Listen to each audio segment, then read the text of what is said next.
So much of clamor for medical devices. I just wanted to ensure that the engineers understand that medical device is not very easy to design, unlike the consumer and other products. And I just want to demystify that with a series of 3-minute videos, out of which this is the first video which is going to talk about the classification of medical devices.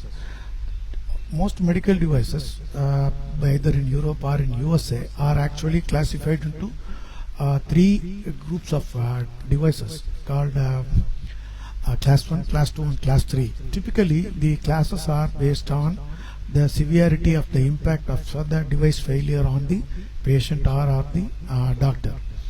So when it comes to the US, which is controlled by FDA, class 1 is the device which has the least risk, and typically instruments like stethoscope, tongue depressors fall into class 1, while class 2 devices are like patient monitors and IV bags and those kind of equipments, which even if there is a problem is not going to impact the patient, while class 3 devices are devices like pacemakers, implants, stents and ventilators. When these class 3 devices fail, they do impact the patient and leading to fatality. So when you are designing a class 3 device, you have to be extremely careful, and the process of design also is very complex. Europe again has the same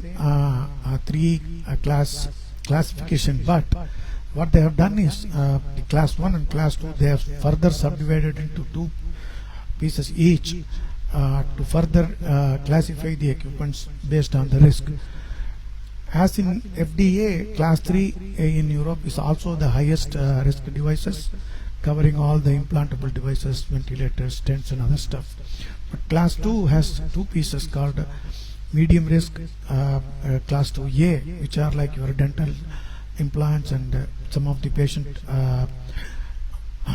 children related equipment, while the class 2B are devices like patient monitors and ECG monitors and IV bags.